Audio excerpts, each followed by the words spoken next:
Alright, so this is going to be another movie review. This one's called Naked Movie 2002, starring a bunch of washed up actors and celebrities from the 80s. I thought I was going to love this movie. I love the middle part. Lots of funny stuff. Kind of reminded me of Con Man, which came out in 2011. It's about a crappy movie director, charlatan guy, who's tries to make a movie called Joe Head Goes to Hollywood.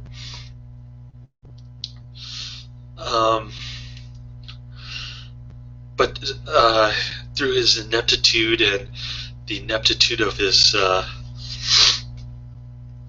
actors, agent, producer, you name it, everybody's just pretty much goofing off in this movie and pretending like they're professionals. Especially Lou Diamond Phillips, he's pretty funny. I think my favorite though is Carmen Electra. The way she's just like totally stupid beyond belief. It's like she's got early Alzheimer's or something. She can't remember people's names, and she keeps giving people false identities. It reminded me of my mom, like what she does to me. She thinks that the person instigating and that her DMV suspension and all these doctor appointments to get her some Alzheimer's drugs is actually her brother, not her son. Which is nice in a way. It kind of keeps the heat off me, like I'm completely innocent. Blame my innocent uncle instead for something I did. Anyways, they keep promising that Carmen Electra is going to get naked in this, but I guess I missed it. And there's a clever trick at the end where they say, "What? You didn't see Carmen Electra naked? Watch the movie again."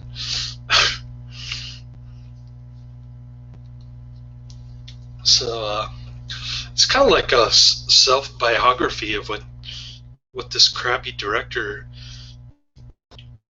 who also plays the main actor in the film, it's almost like an autobiography of himself.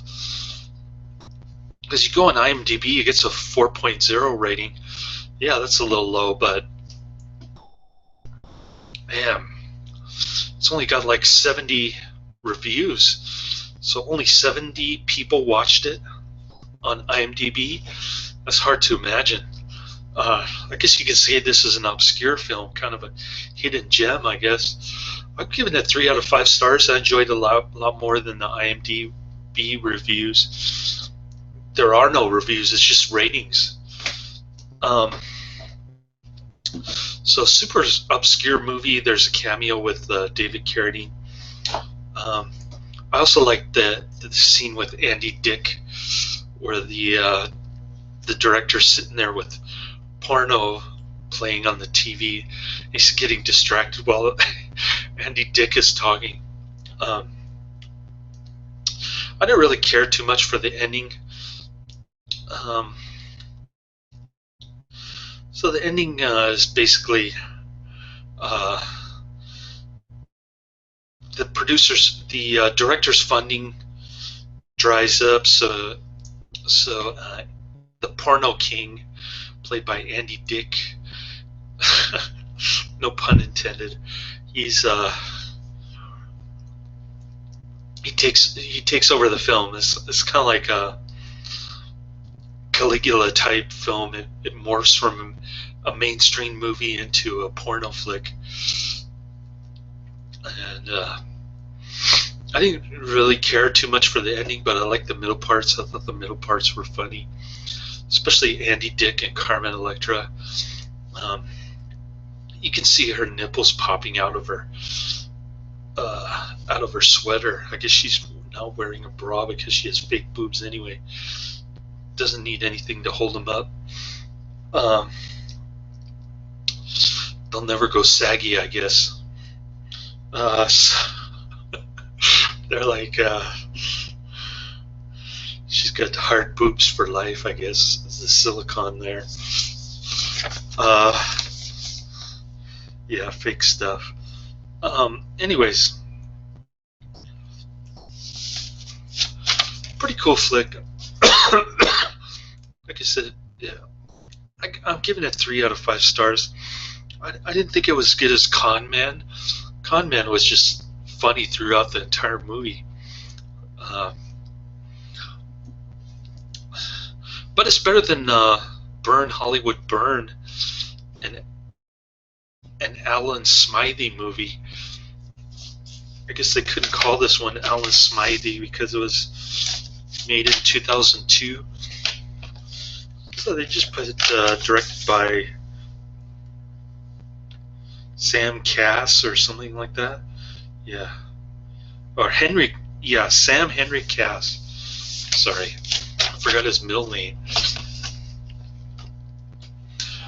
These bullshit directors, they always got to put their middle name or their middle initial to make them look more professional. Like Barry J. Gillis. Nobody says Barry Gillis. Or very few people say Barry Gillis, but it's always Barry J. Gillis. That's how he presents himself. So, anyways, this guy's name is Sam Henry Cass. Got to make it longer since he's got such a short name. Sam Cass is too short.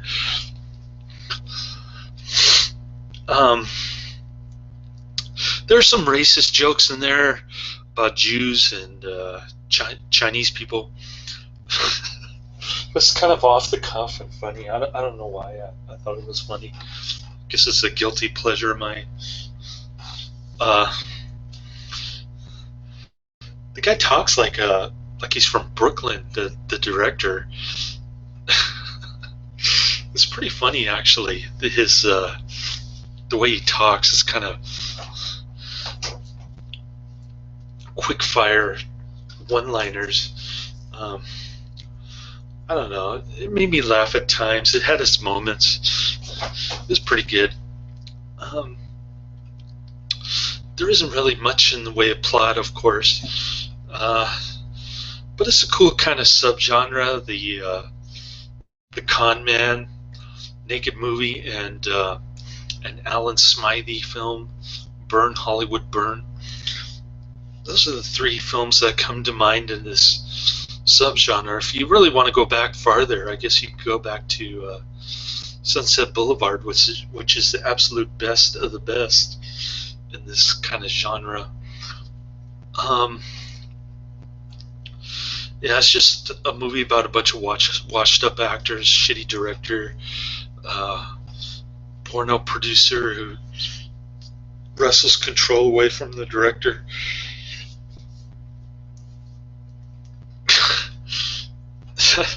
That's like a story ripped off from Caligula. I mean, you look at Caligula, all the lawsuits and the editing problems and the different versions. That would have been Joe Head Goes to Hollywood type situation. It's almost exactly the same. I don't know. It's a pretty cool movie. I can't say it's a bad movie or a great movie. I just thought the beginning and the ending were kind of a letdown, especially the annoying agent. It was kind of funny when he's talking to like the hot-looking white babe with fake boobs and the hoop earrings. She looks like Paula Abdul or something. She's yeah, she's got the fake tan and stuff. He ends up snubbing her at first, but then he says, "Yeah, I'll come see you and talk to you later." And then by then she's been with all these celebrities like Julie Andrews and Willie Brown. He says, "Oh yeah, that guy washed my car." Oh man, another racist joke. Pretty lame joke, but yeah, the way he said it was pretty funny actually. I don't know.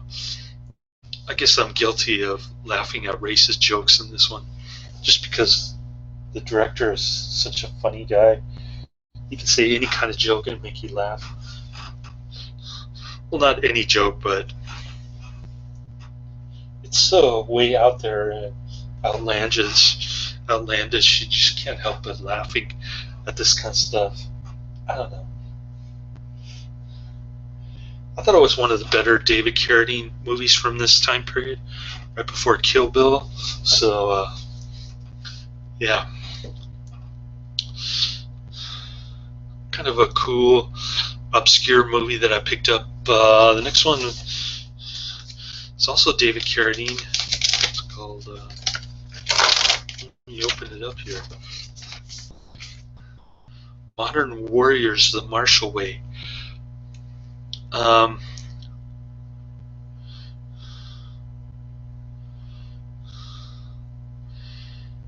Jet Li, David Carradine, Sammo Hung. I don't know who that is. Sammo Hung. Maybe Shaw Brothers. Dude, I don't know. Shaw Brothers are kung fu guys are all kind of the same. Don't know who Sammo Hung is though. Just take a wild ass guess. So I just expected my Chinese pseudo girlfriend flaked on me today. She went to the emergency room supposedly last night. Her friend took her there and she was on a catheter. Don't know what's wrong with her, but I do know that she's kind of a loner girl, like that robot girl in the movie Tokyo. So I don't know how I'm going to overcome that. Probably with my ding-a-ling.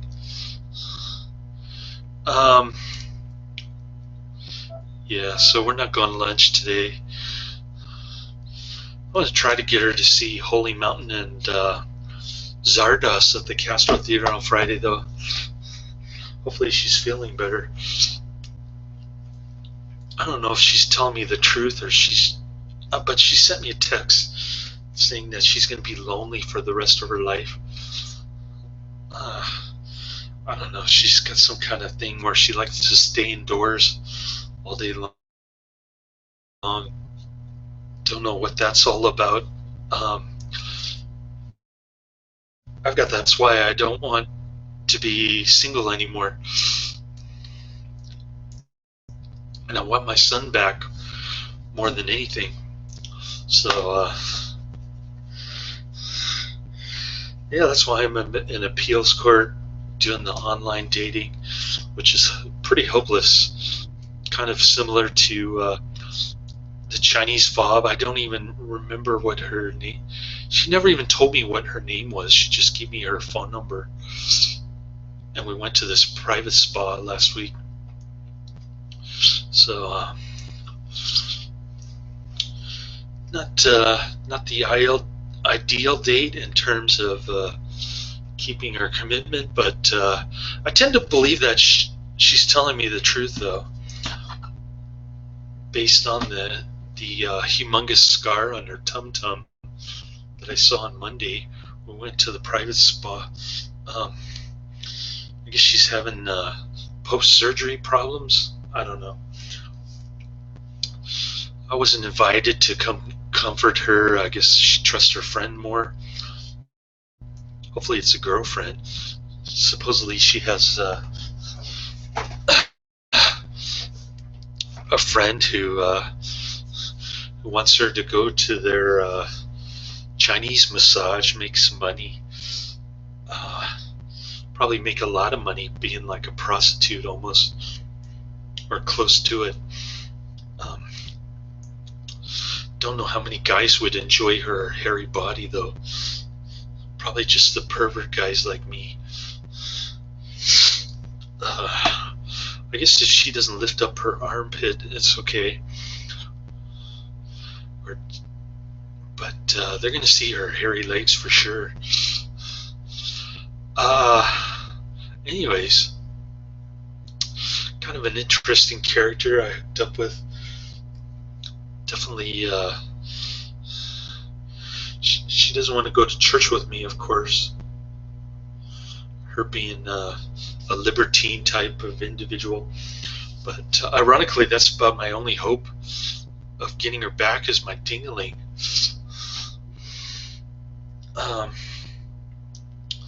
So there's that. Hopefully she's not going back and forth to the emergency room all the time. That would be a bummer. But yeah, I just happened to meet the right person at the wrong time, I guess. Maybe if I had met her 5 years ago, things would be different, but that's just bad luck, I guess. Story of my life. So, enough about that. Guess I'll check out this Kung Fu documentary. Academy Award nominated documentary director Peter Spearer. Never heard of him. I've heard of Werner Herzog, but I haven't heard of this guy.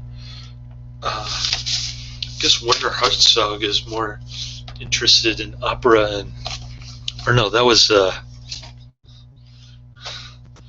was that Ingmar Bergman?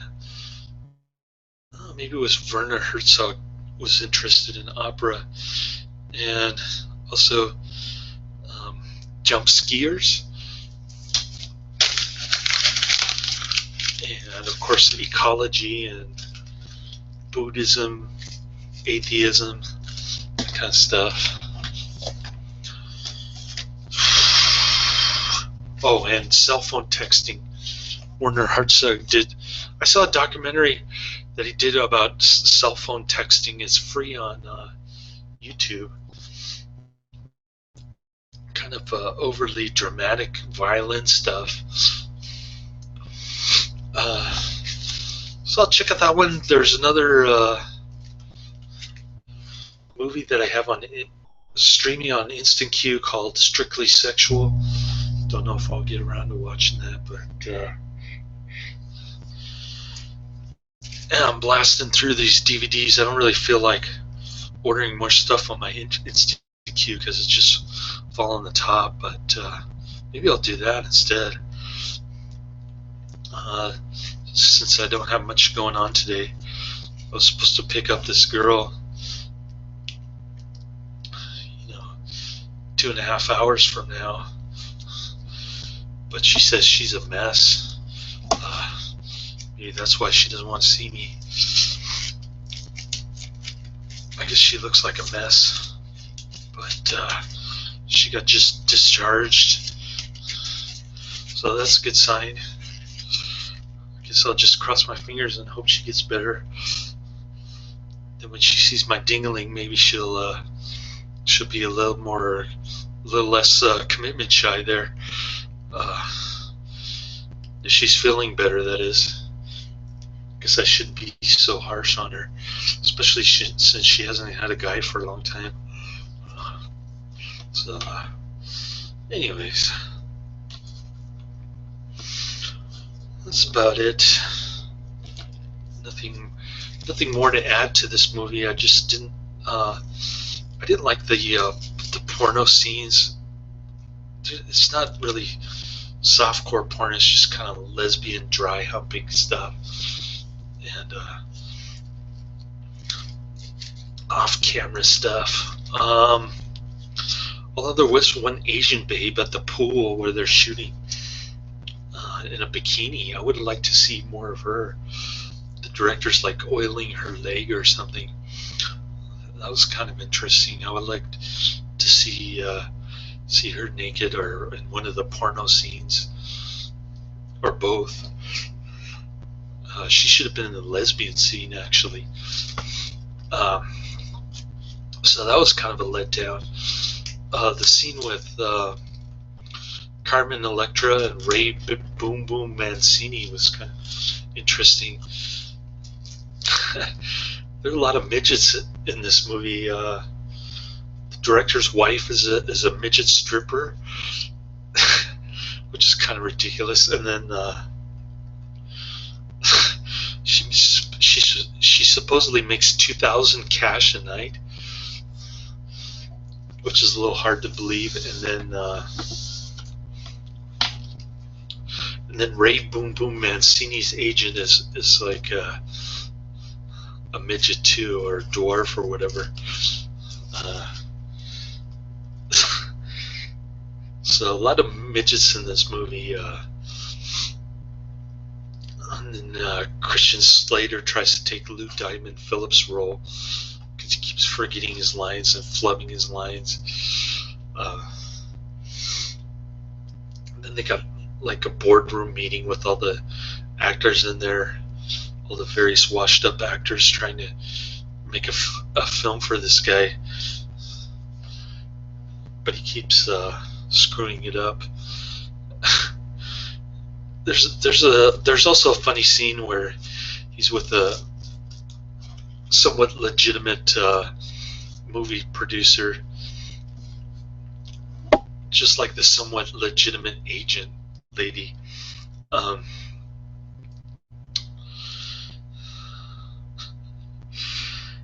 He says he did this epic movie, and he tells the producer to call the phone number. He gives him the phone number, and it's his own cell phone. It starts ringing. He says, "You can get in trouble for that." Pretty good stuff. There's another scene where the stuttering music composer or whatever, he and the director managed to piss off one of these somewhat legitimate producer types, and the guy says, "Don't validate his parking." That's pretty funny. So there's some pretty good stuff with the producers. Carmen Electra, Ray Boom Boom Mancini, Andy Dick are all really good. That's about it. It's got the Trailer Park Boys kind of antics kind of stuff. Yeah, it's pretty good. I'm giving it 3 out of 5 stars, which is higher than the 4 rating on IMDb.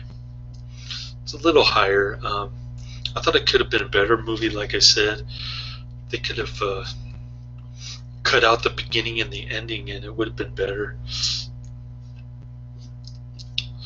Just extended the middle part, given those 3 actors, or maybe 4 or 5 actors, some more scenes. I think it would have been better, but they kind of, the way they did it is they kind of watered it down so that each actor has like a 5-minute scene or something like that throughout the entire movie,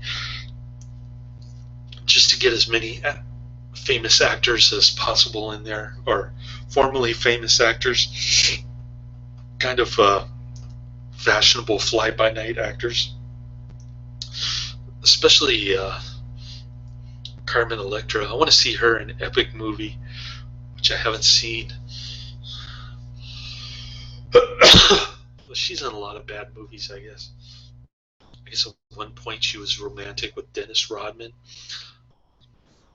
So in the bonus features, or the special features, they got interview with the stuttering music composer guy, Ray Boom Boom Mancini, and the director. He says he's doing the interviews Merv Griffin style, and then the stuttering guy kind of Merv. And then he walks away. The trailer's pretty good. Saw that on the special features. Other than that, not much on the DVD to speak of. It's kind of a bummer that they promised Carmen Electra nude scene, and it was all a fake gag that they did to get people to watch the movie again. It's kind of a clever trick, kind of preying on the stupidity of the viewer of this movie. So needless to say, I'm not going to watch it again. I think once was enough, but it's definitely one of the better David Carradine movies from this time period, on the turn of the century, right before Kill Bill. So it was a pleasant surprise, I have to say. But I can't say really check it out or highly recommend it or any of that. Just kind of check out the middle part, I guess. There's some pretty funny stuff in there. Admittedly, I'm guilty of laughing at racist jokes. I apologize, but you might not find them funny, so just beware. Just a word of caution there. Anyways, that's the end of my review. Laters.